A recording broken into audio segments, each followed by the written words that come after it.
Well, good morning and Easter to everyone. Um, uh, our co-host Morgan, she's got some audio issues today, which is why we're running just a little bit late.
On stage. Okay.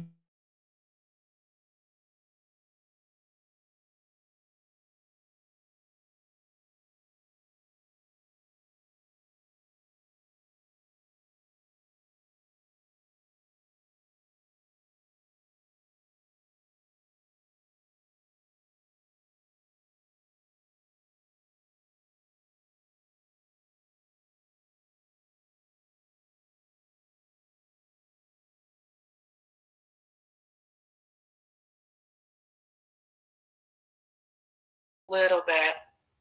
It is a, well, let me say, how can you be getting my face? My face.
Okay, wait,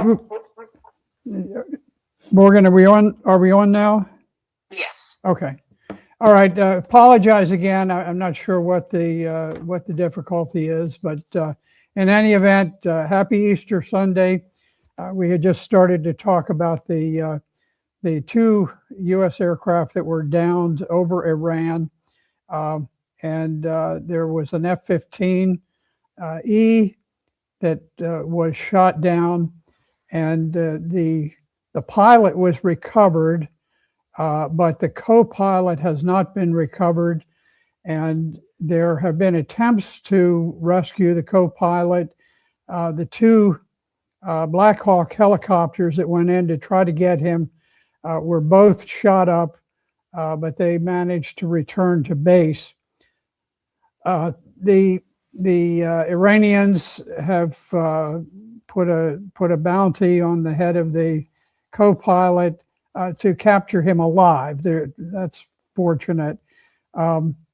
but it's not alive or dead. It is live. And in any event, we certainly pray for that co-pilot, that he will be okay. Now, the second aircraft involved an A-10 Warthog plane. Now, they're very effective aircraft, but they were being phased out because they fly low and slow, and now relatively slow and relatively low.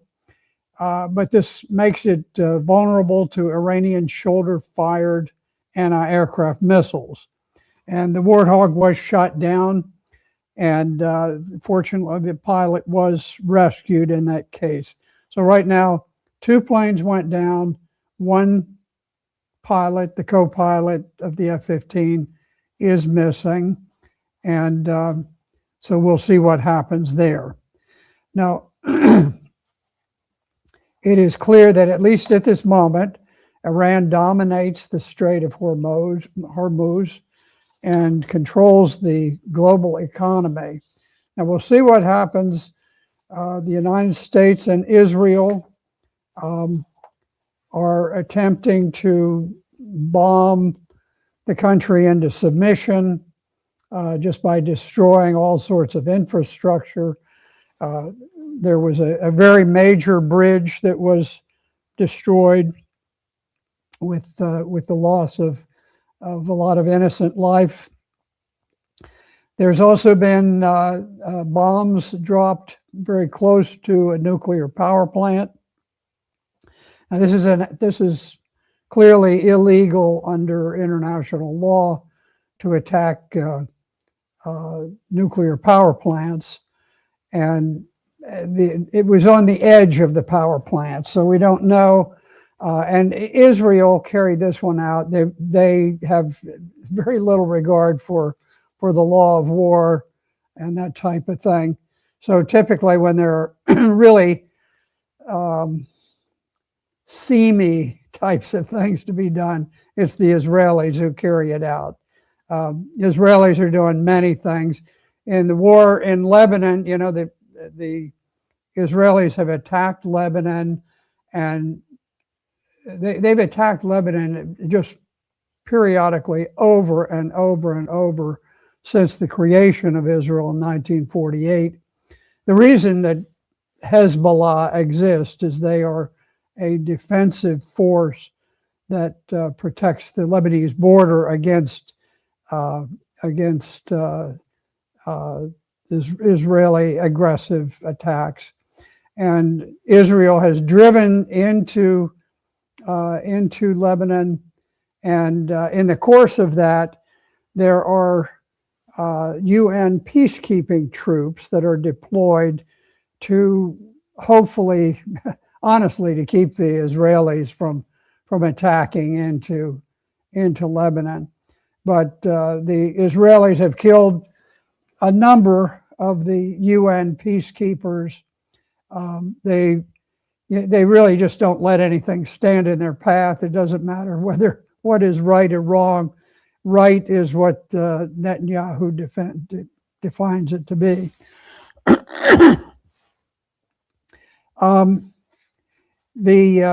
With the Strait of Hormuz, the Iranian government is in very firm control of the strait, and they are requiring ships that want to pass through the strait to go through Iranian waters, where they are billed a fee of about $1.44 a barrel for oil that passes through.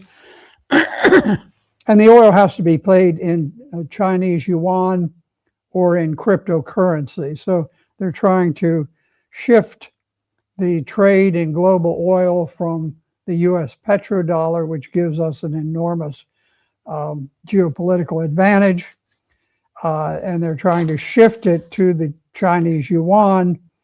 And it's not that they get along well with the Chinese and they don't get along well with us. I guess that's the bottom line. I want to mention something since it is Easter. I'm a little bit concerned. I don't make it a secret that, you know, I'm a Christian and very sincere in my faith, and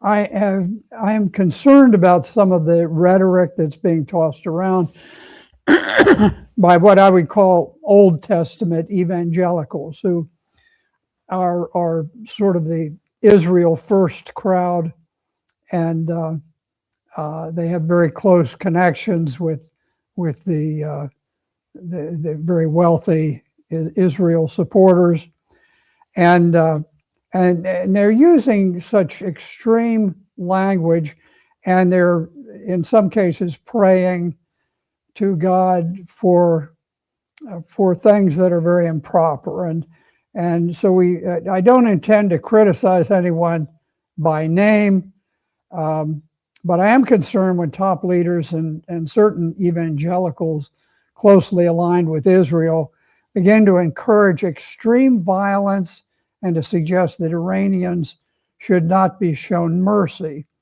And now, I have no problem whatsoever with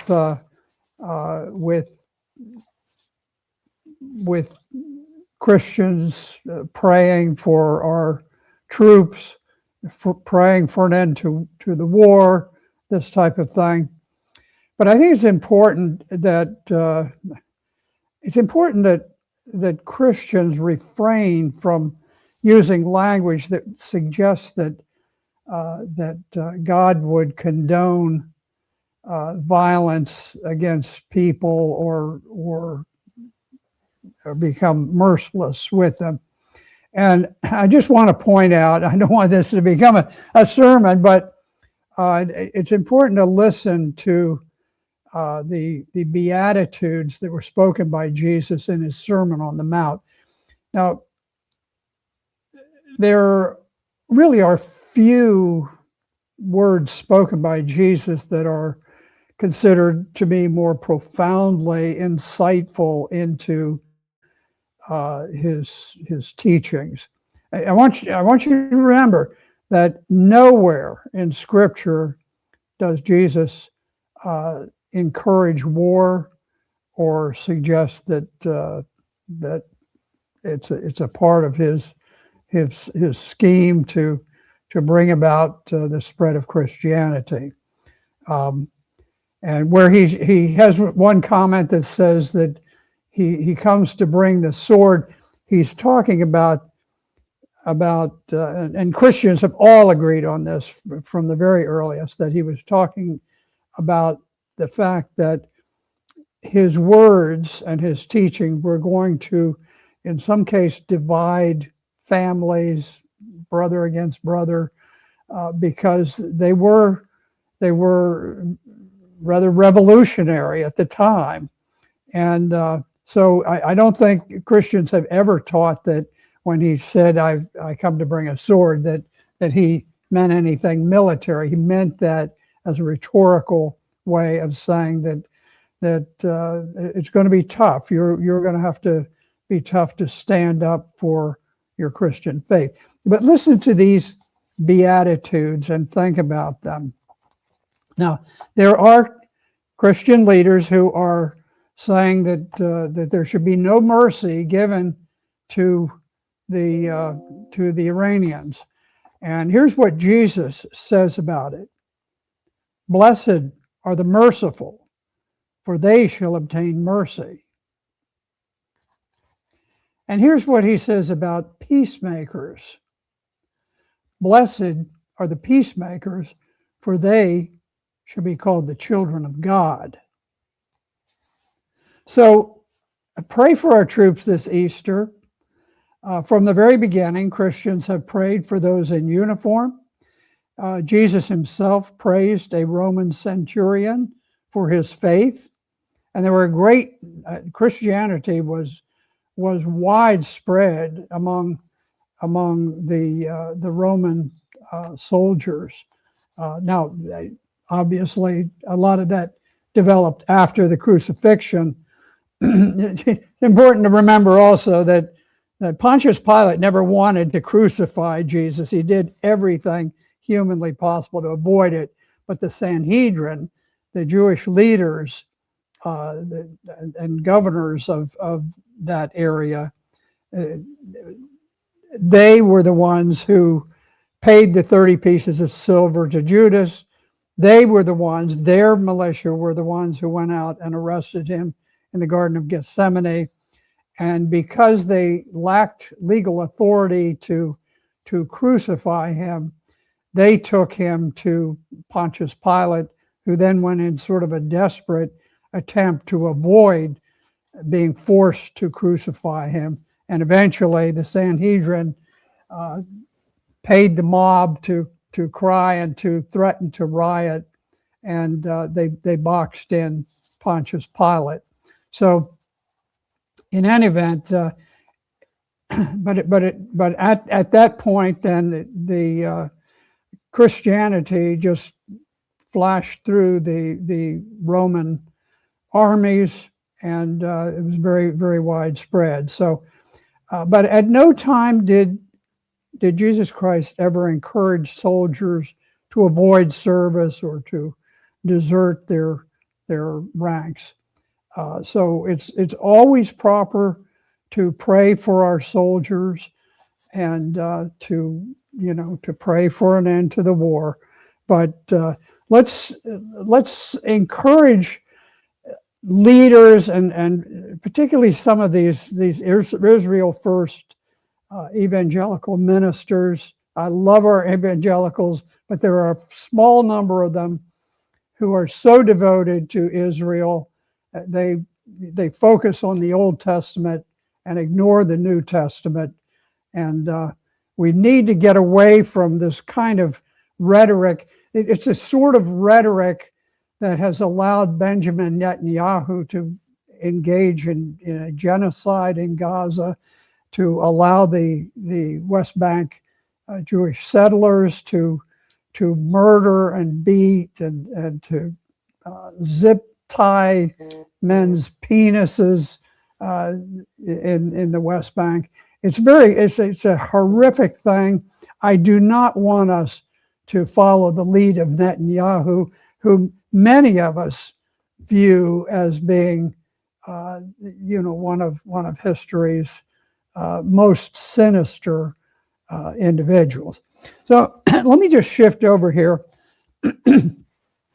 I'd like to talk about what Iran has learned from the war so far. Now, I know it's a strange thing to say, but the Iranian old guard was relatively moderate. And I'll just reflect a little bit on this, and you'll understand what I'm saying. During the 12-day war, the Iranian leadership was very quick to seek common ground and to de-escalate the action. If you'll recall, there was an arrangement between Iran and the United States, what a face-saving agreement, that the U.S. would stop the bombing, but we would, that Israel or that Iran would fire a huge volley of missiles, but that they would inform the United States before they did it. They would let us know exactly when and where and on what route they would follow. And that way the United States was able to be prepared and shoot down all of the drones, or almost all. And so that saved face for the Iranians, saved face for the Americans, and everything worked out pretty well. So that's not the kind of thing that some wild-eyed extremist does. The only time that I personally had interaction with the Ayatollah Khamenei was one time. I was very prominent in discussing the war in Syria, and really from the very earliest times until the end. And I was quite surprised. At one point, at the time that Obama had entered into the JCPOA to resolve things and to bring peace, I favored that. I know President Trump, whom I support, I know he does not, and he's very contemptuous of it, but I thought it was good. I thought it was a good agreement.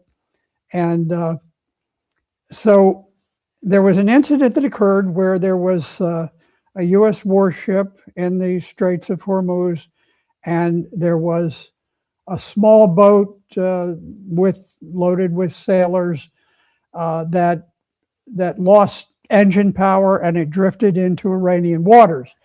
And this was right at the time that Obama was trying to sort of sell the public on the JCPOA. And unfortunately, what happened in this case is the Iranian Navy, they boarded the U.S. boat, and they were very, very demeaning towards the U.S. sailors. They were humiliating them, and it was just a really nasty show.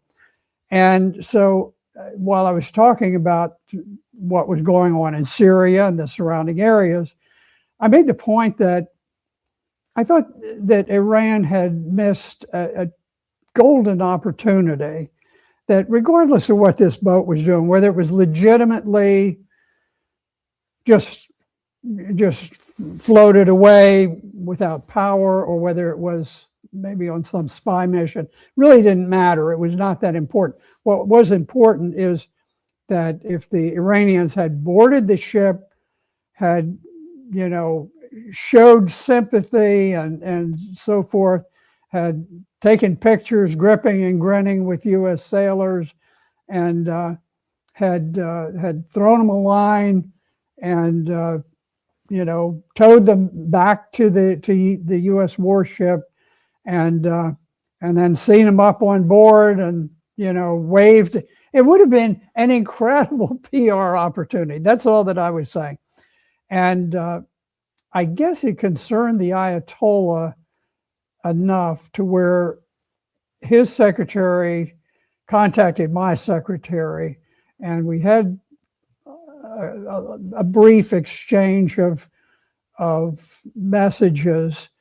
And the message he wanted to convey to me is that it's not as simple as you're saying, that Iran is a very complex society, and there are institutional forces and pressures that affect these decisions, and that obviously there are conflicting viewpoints. And I thought it was a very good reminder, something that everyone should think about from time to time. So that was that's the only time he ever contacted me on anything, just to correct me on that. And I thought it was a point well taken. But this was not some wild, woolly individual. This was, and he was an 86-year-old man.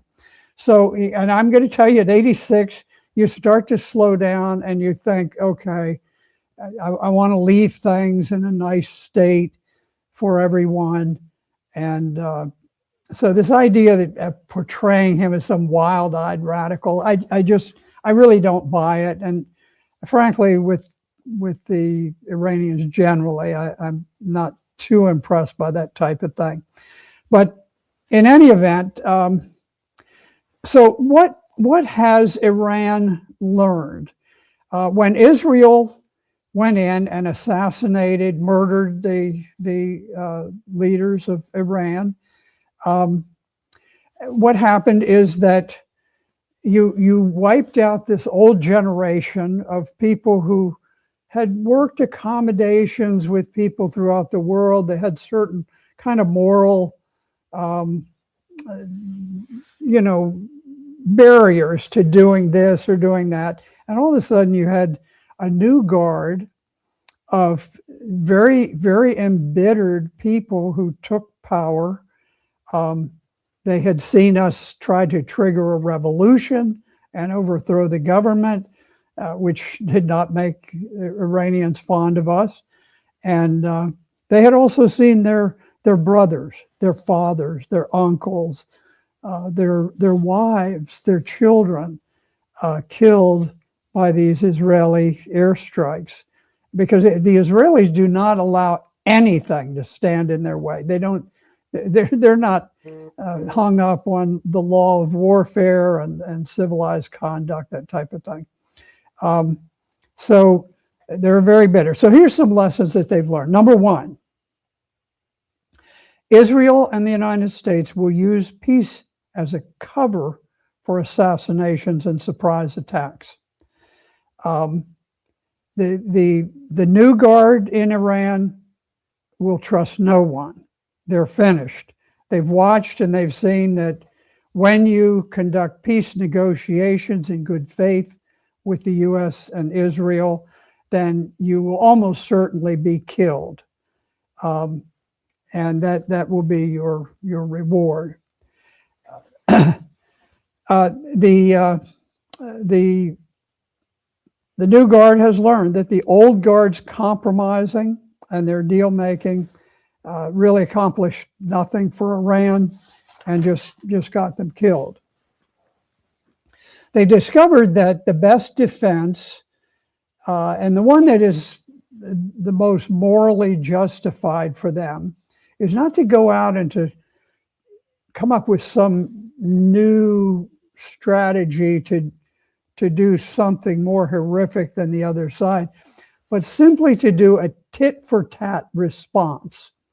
So in other words, when Israel launched attacks on the Iranian gas fields, then Iran attacked the Arab gas fields, and Israel doesn't have gas fields, but the Arab gas fields. Now, how is that tit for tat? Well, it's tit for tat because the United States has military bases from which we launch attacks on Iran. And so in Kuwait, in UAE, in Qatar, in Saudi Arabia, there are United States military bases that are used to fly and to do the killing in Iran. So it's quite reasonable to say, look, if you're hosting U.S. military forces, then you are part of the problem.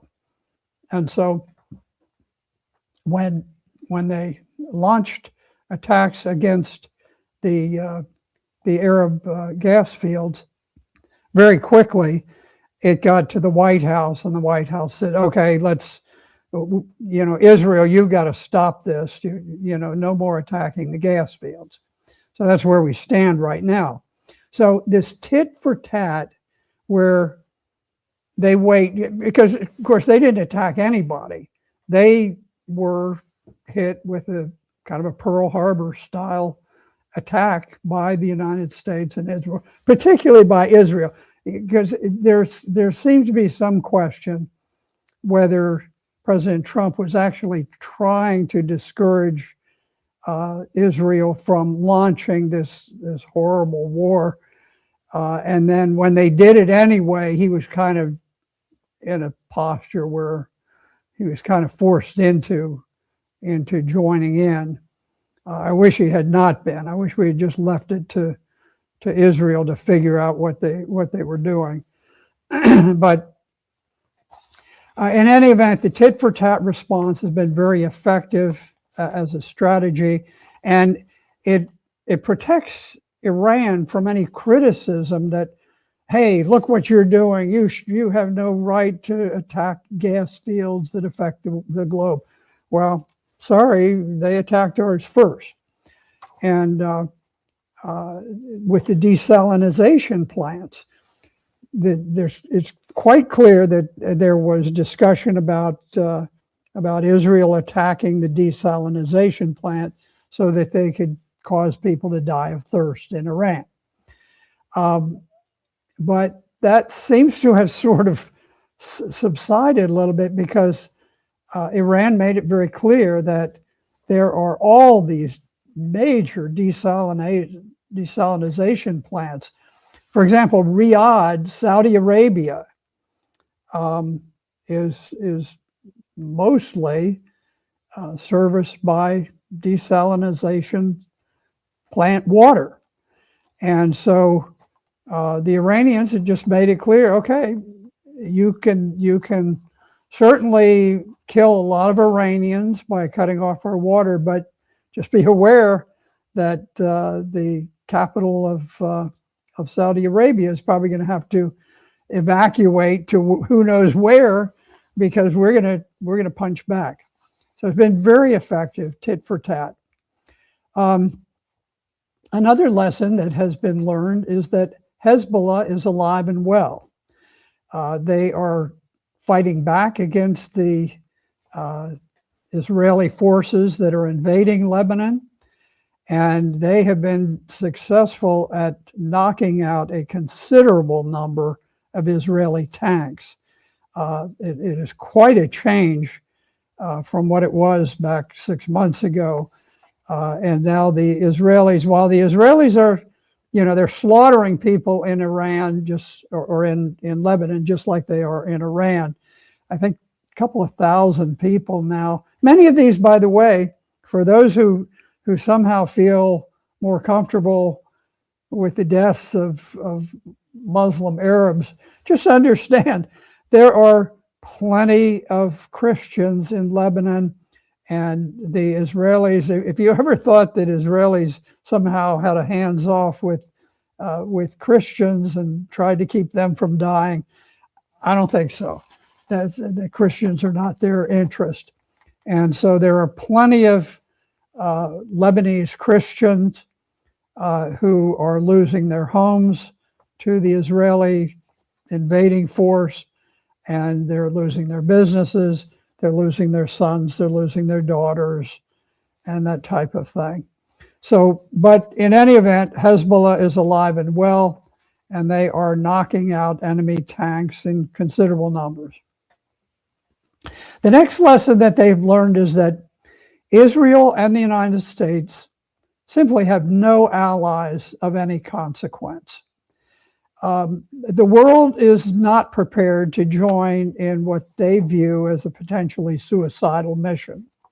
I know it has frustrated the White House, the idea, well, why don't you just run your tankers through there? Well, there have been a couple that tried to do it, and the crews were killed. They were burned to death when the Iranians hit the tankers. It's very clear that the Iranians have the power to hit these oil tankers and set them aflame. So we have no allies of consequence. The next thing is that they have discovered that the U.S. public has no stomach for war. We have no interest in the war, obviously. Whether Iran, whether they had a nuclear program, they didn't. Israel has 600 nuclear weapons. There is no way, even if Iran really had wanted to have a nuclear weapon, and let's say that they got one, would they say, well, look at this, we got a nuclear weapon, we're going to fire it at Israel?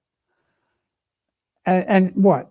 Have Israel fire 600 nuclear weapons back and kill everybody in Iran? I don't think so.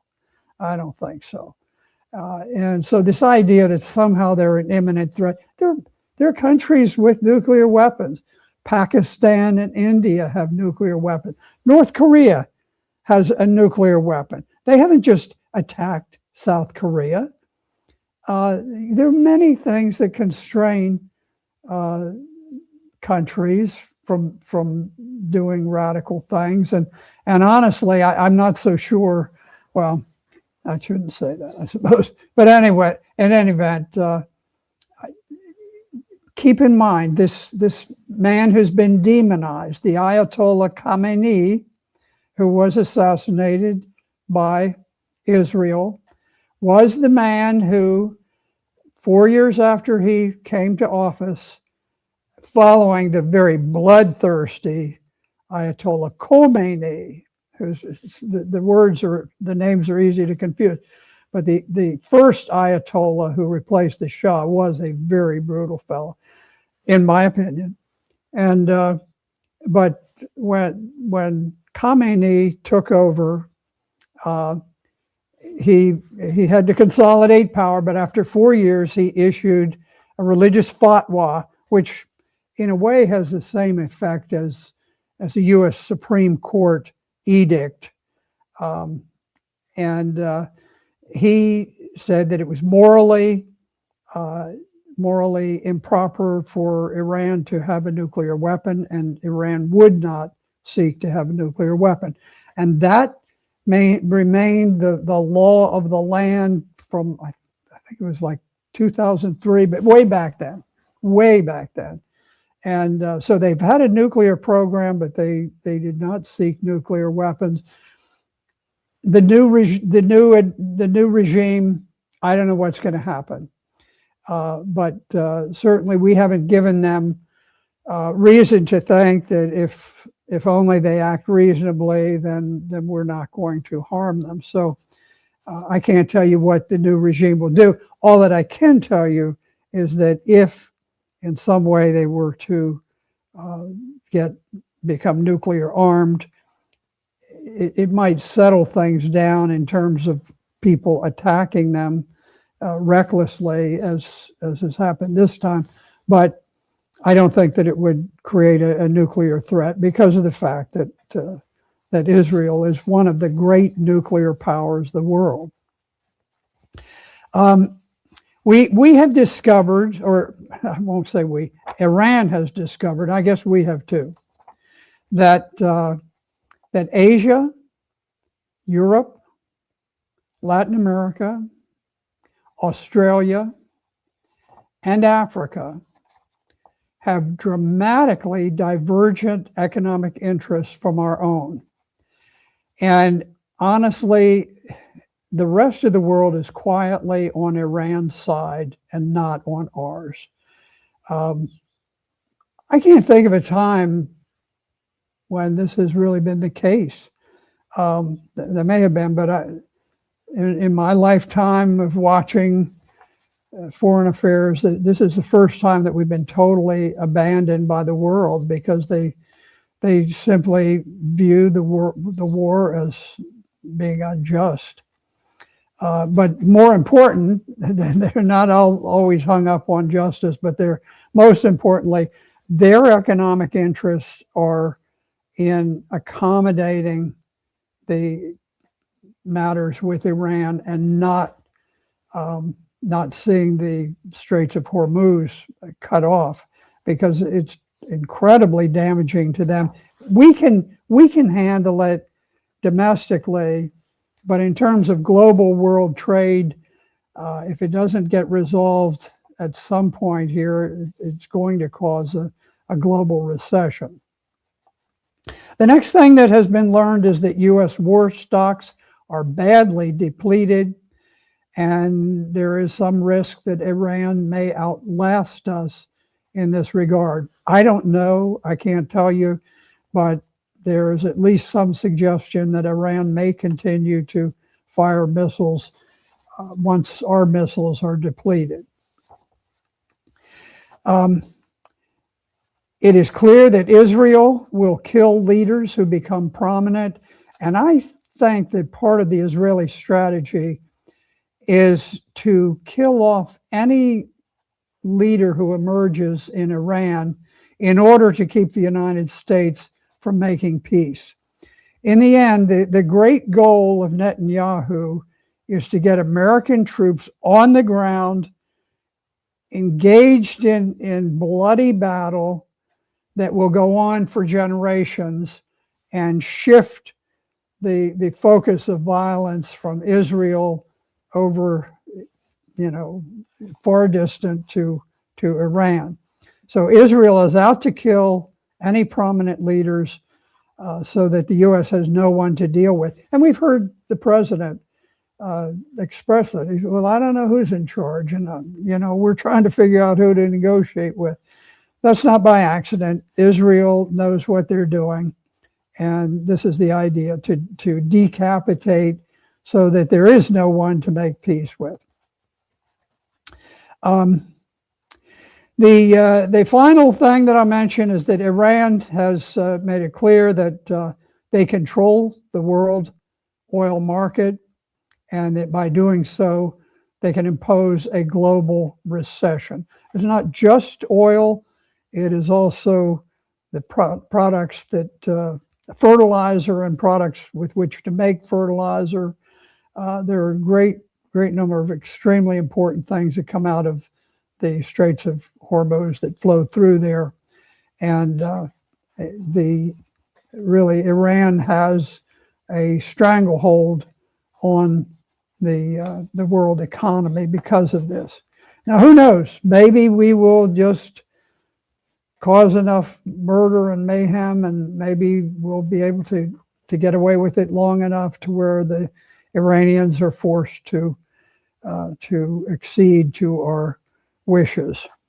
I really would hope, and on Easter would pray, that the administration comes up with a way to come up with a face-saving solution for ourselves and for Iran.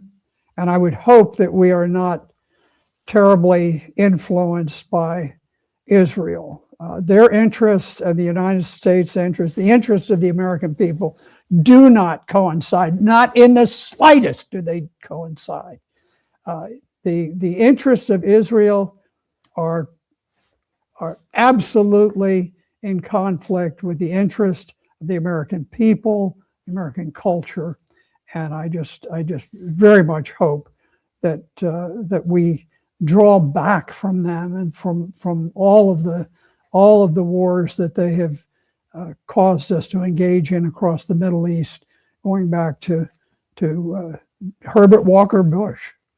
So, in any event, that's where we stand today. Wish you all a very good